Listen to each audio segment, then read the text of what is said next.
नमस्ते। मैं डॉक्टर राजरानी सिंघल, नेचुरोपैथ, योग एवं आहार विशेषज्ञ। गीता ज्ञान गंगा सीरीज़ में आपका स्वागत है। इस वीडियो में हम बात करेंगे अध्याय 2 के बारे में। पिछले वीडियो में हमने चैप्टर 1 के बारे में समझा था कि जब अर्जुन कुरुक्षेत्र की रणभूमि में अपने सगे संबंधियों को, मित्रों को, रिश्तेदारों को युद्ध के लिए आतुर खड़ा देखता है तो उसका मन करुणा और मोह से भर जाता है। वह अपने धनुष को एक तरफ रख देता है और हताश होकर रथ के पिछले हिस्से में जाकर बैठ जाता है और भगवान श्री कृष्ण जी से कहता है कि हे माधव, मैं युद्ध नहीं कर सकता, मैं युद्ध नहीं करूँगा।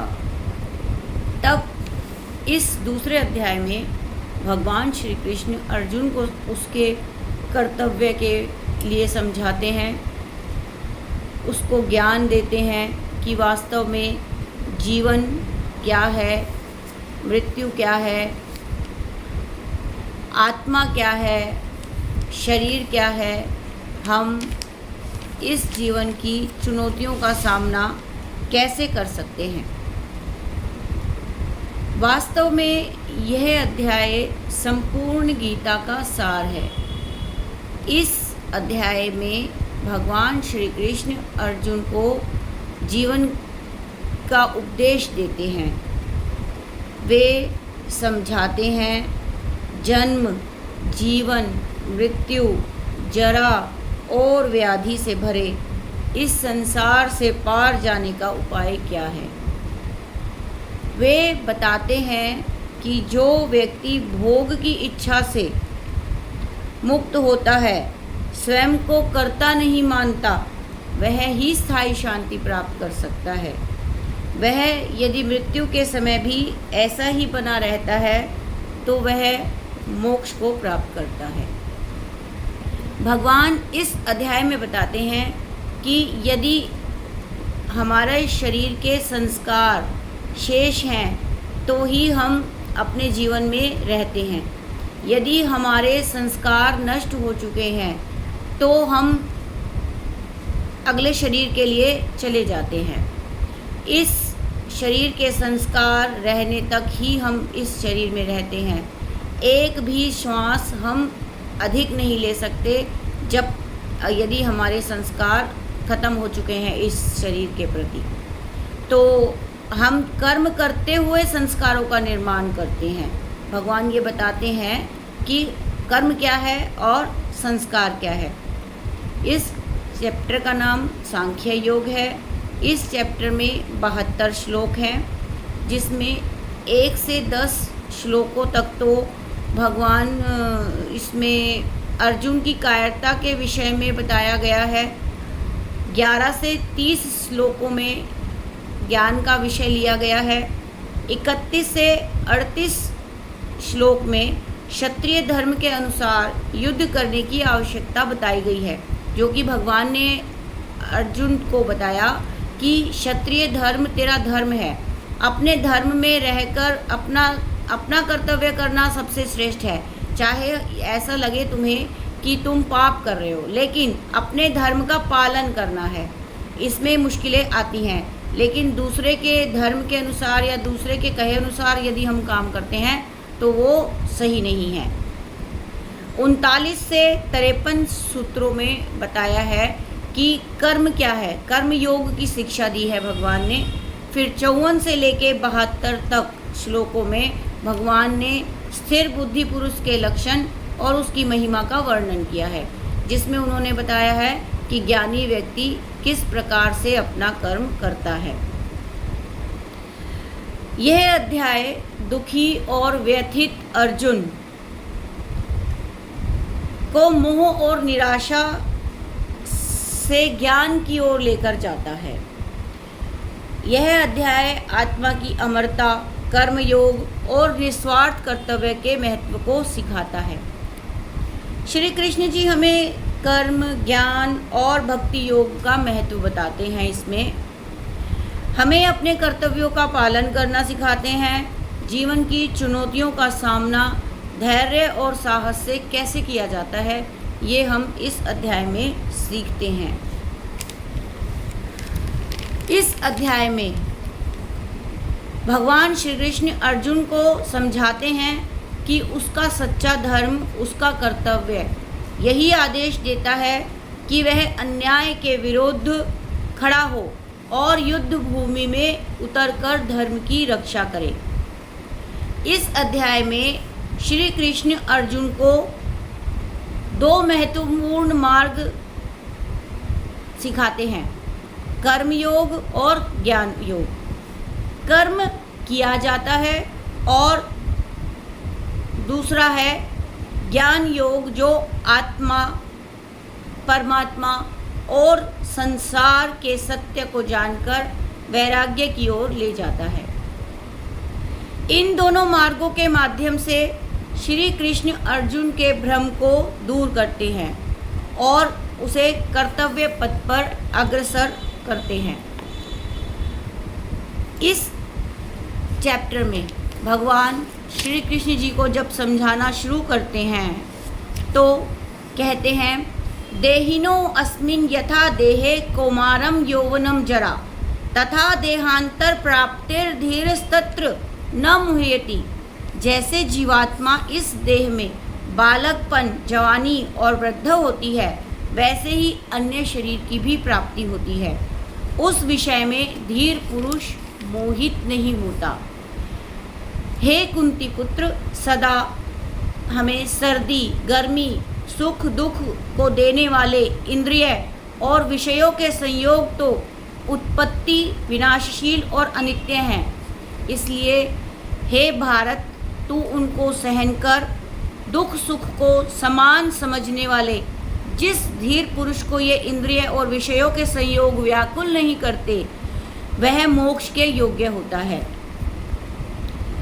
असत वस्तु की तो सत्ता नहीं है और सत का अभाव नहीं है। इस प्रकार इन दोनों का ही तत्वज्ञानी पुरुषों द्वारा देखा गया है। नाश रहित तो तू उसको जान जिससे यह संपूर्ण जगत व्याप्त है।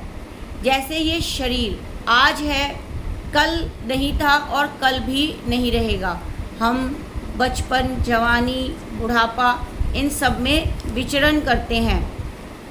भगवान इसमें बताते हैं, जो इस आत्मा को मरने वाला समझता है या इसको मरा हुआ मानता है, वे दोनों ही नहीं जानते, क्योंकि यह आत्मा वास्तव में न तो किसी को मारता है और न किसी के द्वारा मारा जा सकता है।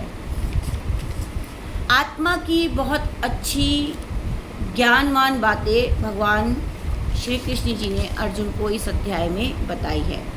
वे कहते हैं, आत्मा किसी भी काल में न तो जन्मता है और न ही मरता है, न यह उत्पन्न होकर फिर होने वाला ही है, क्योंकि यह अजन्मा, नित्य, सनातन और पुरातन है।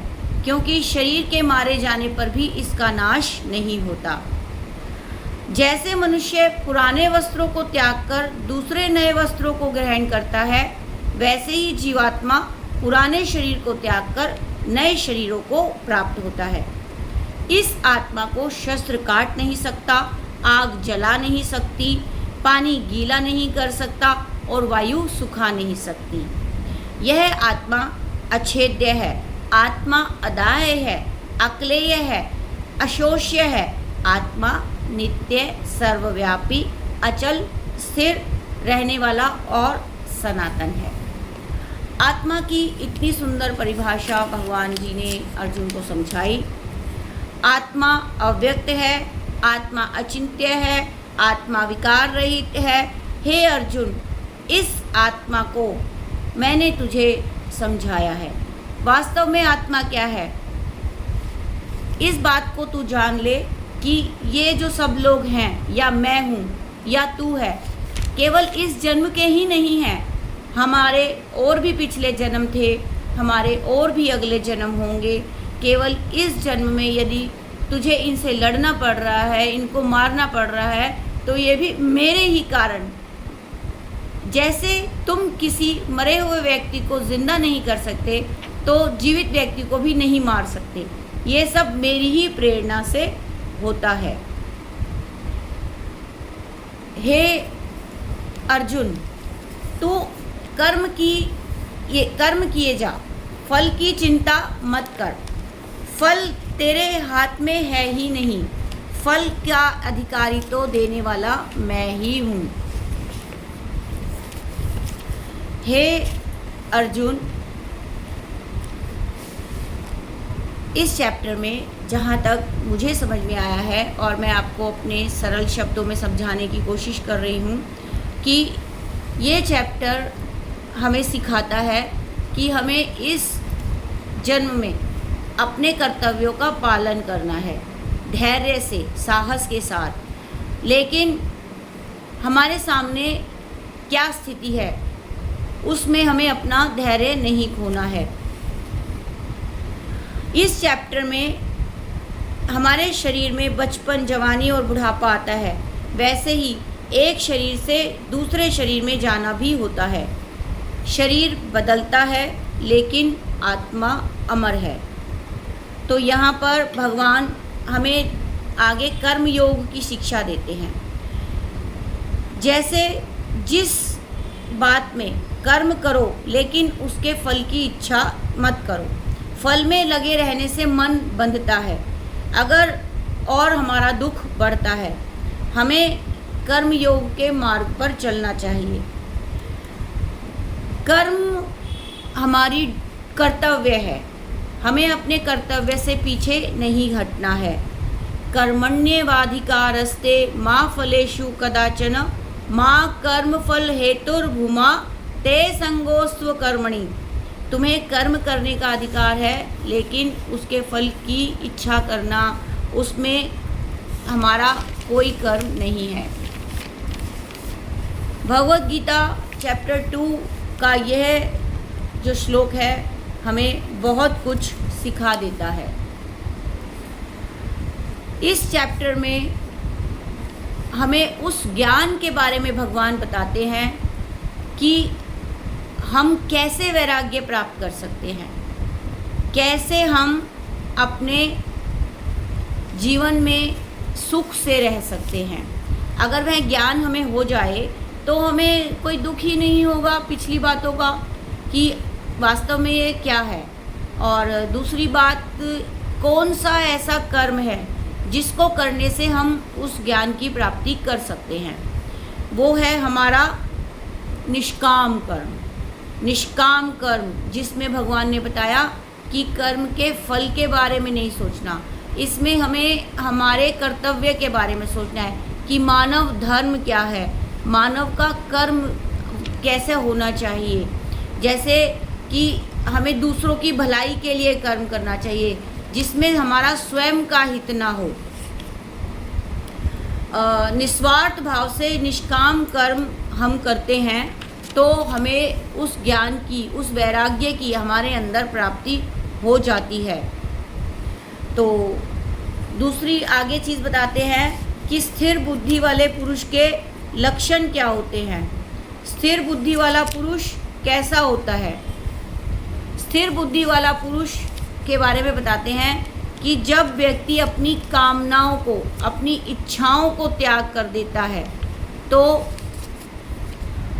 वह, उसकी बुद्धि स्थिर होने लगती है। और भगवान बताते हैं कि अपनी इच्छाओं को हम कैसे त्याग कर सकते हैं, जिसके लिए हमें योग मार्ग अपनाना होगा। योग मार्ग में हमें अष्टांग योग, यम नियम, आसन, प्राणायाम, प्रत्याहार, धारणा, ध्यान, समाधि, जहाँ जाके हमें वैराग्य प्राप्त होता है, या क्रिया योग, तपस, स्वाध्याय, ईश्वर प्रणिधानी, जिसमें हम ईश्वर के प्रति अपना समर्पण रखते हैं और अपने कर्मों को किए जाते हैं। तो उससे भी हमें हमारा वैराग्य, हमारे विवेक, हमारी स्थिर बुद्धि हमें प्राप्त होगी और हमारा ध्यान भगवान में सदा लगे रहेगा। तो आगे के अध्यायों में भगवान इन्हीं को बातों को एक एक करके विस्तृत विश्लेषण अर्जुन को देते हैं। चैप्टर 2 में जिस प्रकार भगवान श्री कृष्ण जी को कहते हैं कि जब हम अपनी संपूर्ण कामनाओं को त्याग देते हैं तब हम अपनी आत्मा में संतुष्ट हो जाते हैं। उसे ही स्थित प्रज्ञ स्थित बुद्धि वाला लक्षण कहा जाता है। यहाँ पर अर्जुन अब समझ गया होता है कि जीवन की बहुत बड़ी चुनौतियों से मैं घिर गया हूँ और इस समय मुझे कोई मार्ग नहीं दिखाई दे रहा। तो वो भगवान श्री कृष्ण जी से अपना गुरु बनने की रिक्वेस्ट करते हैं। वो कहते हैं शिष्यस्ते शादी माम त्वाम प्रपन्नः, हे कृष्ण जी मुझे अपना शिष्य बना लीजिए और मुझे वह ज्ञान दीजिए जिससे मेरा ये मोह, ये मेरा भ्रम नष्ट हो और मैं आपके कहे अनुसार युद्ध कर सकूं। तो यहाँ पर भगवान इस चैप्टर में श्री कृष्ण जी का यह मोह और भ्रम दूर कर उन्हें उनके कर्म करने के लिए प्रेरित करते हैं। यह अध्याय हमारे जीवन की दिशा बदल सकता है। अगर आपको भी लगता है कि जीवन में कुछ सही नहीं हो रहा है तो यह अध्याय आपके लिए है। इस अध्याय को पढ़कर, समझकर या इसका ये सार जो मैंने आपको बताया, इसको सुनकर भी आप अपनी समस्याओं से मुक्त हो पाएंगे। वास्तव में समस्याएं हैं ही नहीं, समस्याएं हैं तो समाधान भी है जो कि हमें अपने अंदर अपने आप में ही ढूंढना है, जो कि हम ढूंढ सकते हैं। भगवान श्री कृष्ण जी ने एक ही फॉर्मूला दिया इस चैप्टर में कि कर्म करो और मुझ पर भरोसा रखो। जो होगा वो अच्छा ही होगा और जो होता है वह मेरे द्वारा कर्म, हमारे कर्मों का परिणाम ही हमारे सामने आता है। आज के लिए इतना ही। यदि आपको ये जानकारी अच्छी लगी हो तो और लोगों में भी शेयर करें, इस चैनल को सब्सक्राइब करें ताकि अगला अध्याय का विस्तार वर्णन संक्षेप रूप में आपको जल्दी ही मिल सके। आपका बहुत बहुत धन्यवाद। हम फिर मिलेंगे नई जानकारी के साथ नए वीडियो में अगले चैप्टर में। अगले चैप्टर में भगवान श्री कृष्ण जी अर्जुन को कर्म योग की शिक्षा देंगे, जो कि हम यहाँ जान गए हैं कि हम कौन सा कर्म करें। उस कौन से कर्म को जानने के लिए हम तीसरा चैप्टर पढ़ेंगे। नमस्ते, फिर मिलेंगे जल्दी ही। आपका बहुत बहुत धन्यवाद।